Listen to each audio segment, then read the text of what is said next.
Okay. I thought you did such a great job in this role. My goodness, how much pressure or how nervous were you to take on Lois Lane? I was very, very nervous. I was excited. There was a lot of emotions. I was mostly nervous, to be honest, because the Superman fans are so dedicated and incredibly passionate, and he's so beloved. I think that was where my nervousness came in, was just to do her justice for them, for those fans, you know, and I hope, you know, I hope it did. What was most important to you about getting across with this Lois Lane? Because she's a very different Lois Lane than we know from over the years. Yeah. Well, I think that's what was exciting to me about her when I first read the script, because, you know, Margot Kidder did such an amazing job, kind of finding the essence of Lois and cementing the fact that she is this feisty, you know, chaotic, crazy, wonderfully crazy person. Mm-hmm.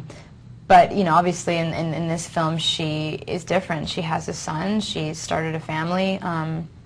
She's, you know, had a history with Superman that's left her heartbroken. And so I think that I wanted her to feel changed to audiences, you know, because she is. And that article that she wrote is so important throughout the entire film. Mm-hmm. It breaks my heart to think about that part of the movie. It really does. Why was it so important for her to write that article? Well, I think, you know, originally the name of the title of the article is "Why the World Doesn't Need Superman," and I think originally the article was born out of hurt for her, that, you know, personal pain that he left.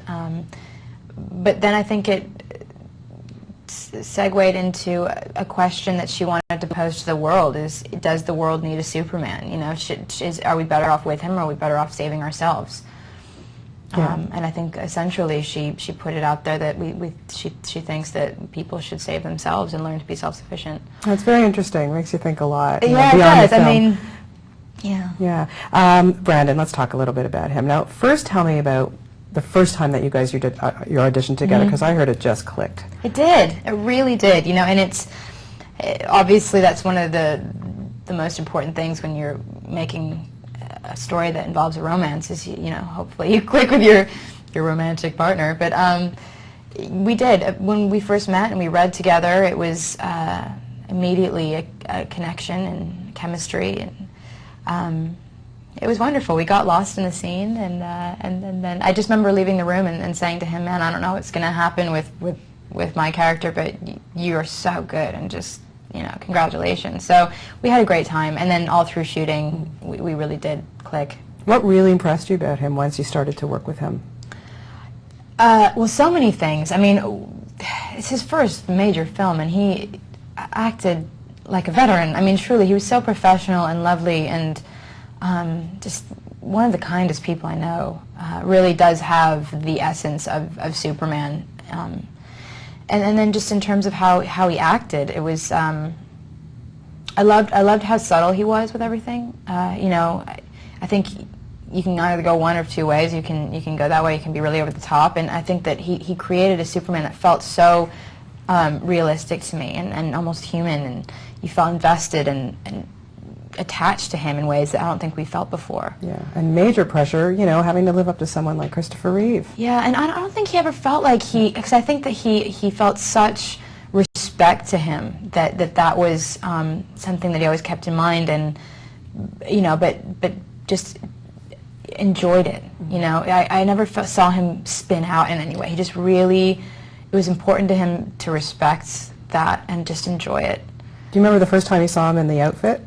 I do, yeah. We were, it was all very top secret because it hadn't been released to the press yet, his whole look in the suit. So, and I had to take a picture with him for the Daily Planet picture, and so I was dressed up in my outfit, and I was sort of ushered out to the lawn in the middle of Sydney, Australia, and he was in the suit, and he was covered, shrouded in black, and finally they unveiled him, and I kind of jumped in the picture, and then they put it back on, and it felt like an operation, a real operation, but it's exciting. It just seemed like he was meant to be in it. So And I heard you were naughty. You made him go out for chocolate fondue. Yeah, I did. Well, listen, I mean, they were so strict with him because, you know, I mean, listen, there's not much give in the suit. It's pretty much a second skin. So, and just for his whole, you know, his whole energy needed to be very consistent throughout the day. And I just felt so bad for him because I was, of course, allowed to eat whatever I wanted.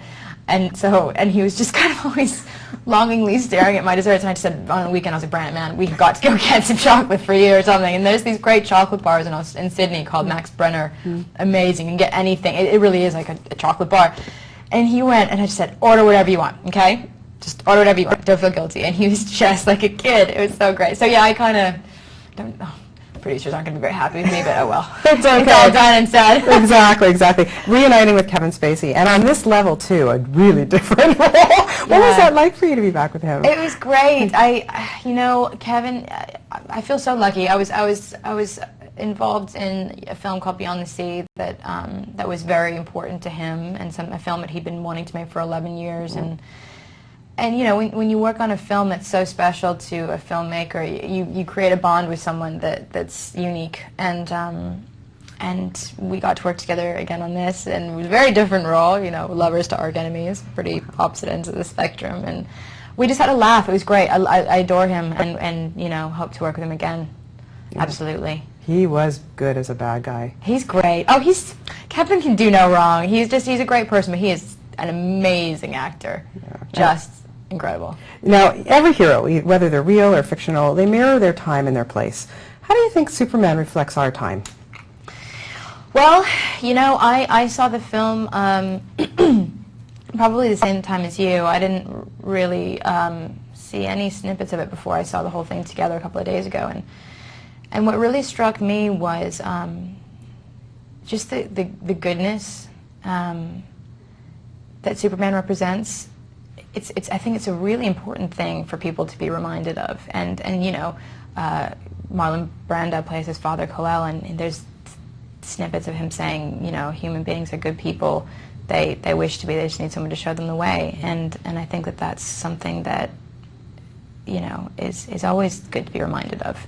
Yeah, I mean, he's sustained for so many years, and you know, do you believe that he's really a symbol of strength and morals, or is he just a pop culture phenomenon, or could he be both? Well, I think that if someone was just a pop culture phenomenon, I don't think it would have lasted as long as it has. You know, I think that there's he's so beloved, and he has been so beloved for so long by so many people, from kids to adults, that, you know, to say that he's a pop culture phenomenon, it wouldn't be doing it justice. He's, you know, I think you can just say he's a phenomenon. Totally a phenomenon. What's next? What are we going to see up next from you? You're always so great in everything you do. Oh, thanks. I'm doing something very different, actually. It's a film called Seasons of Dust, and it takes place in 1935 in Oklahoma during the Depression. So can you just tell us a little bit about it, or?